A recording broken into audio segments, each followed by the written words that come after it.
Panahon ng pananakop, panahon ng kahirapan, panahon ng pang-alipin, sa gitna ng kadiliman ng kasaysayan, may isang kabataan ang naglalakad, may tapang, may paninindigan. Bakit ganito? Bakit tila bini ang lipunan sa mga hinaing ng mga manggagawa? Dapat may tumindig, dapat may kumilos. Wala na bang pag-asa? Gabi-gabi kami napapagod, pero kulang pa rin ang sahod. Tama. At kung tutol ka, tanggal ka. Ganon na lang ba tayo palagi? Hindi! Hindi dapat ganon. Kailangan nating magbuklod.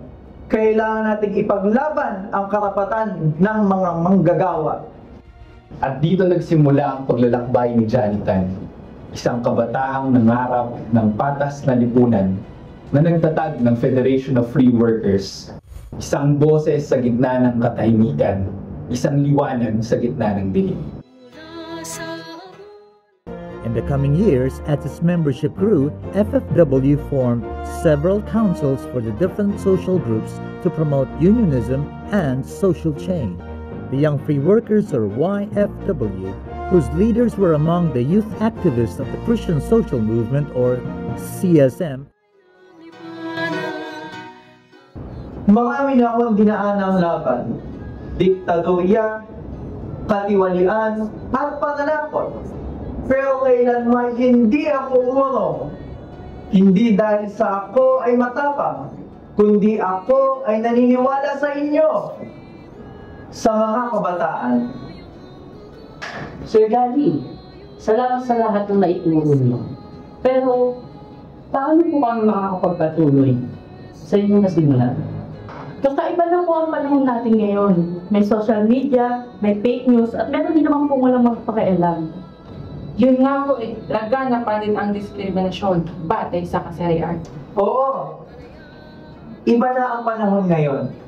Pero ang prinsipyo, dangal, malasakit, at ang pakikibaka, kailan may hindi nanulunga.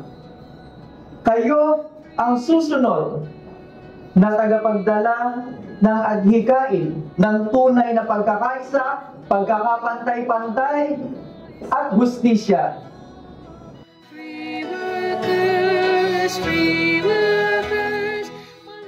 Tinatanggap namin ang liwanag, hindi bilang tropeyo, kundi bilang panahon.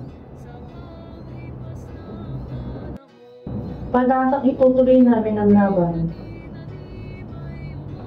Panatang maging tinig ng bayan.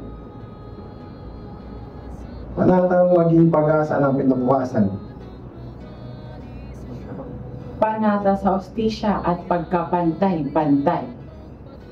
Ang kabataan ang pag-asa ng bayan. Hindi lamang sa salita, kundi sa gawa.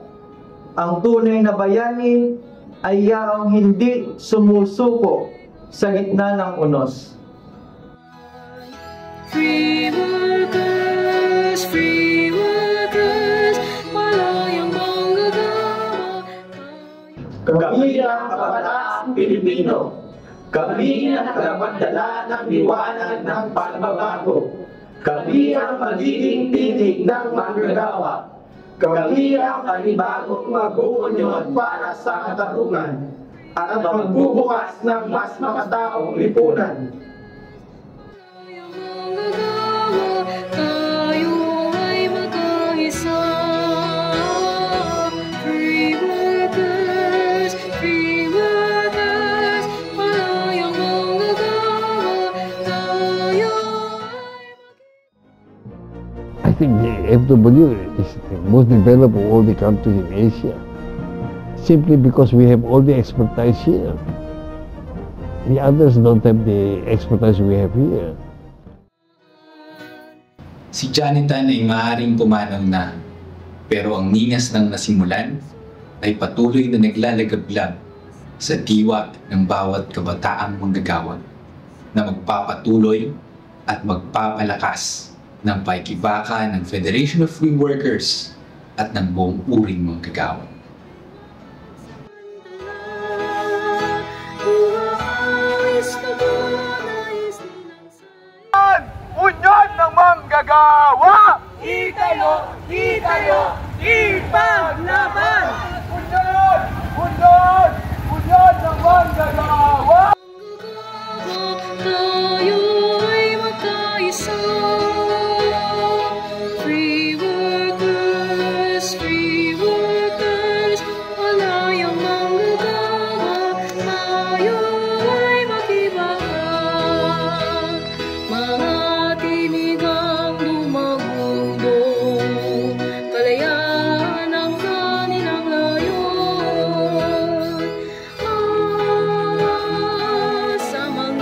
sanlibutan, natatag ang ating kaisahan. Free workers, malayang manggagawa, tayo ay magkaisa. Free workers, malayang manggagawa, tayo ay mag-ibaka. Sa paglipas ng panahon, butil na tinanim ay umabot. Sa bagong hamon, ang hamon ng globalisasyon.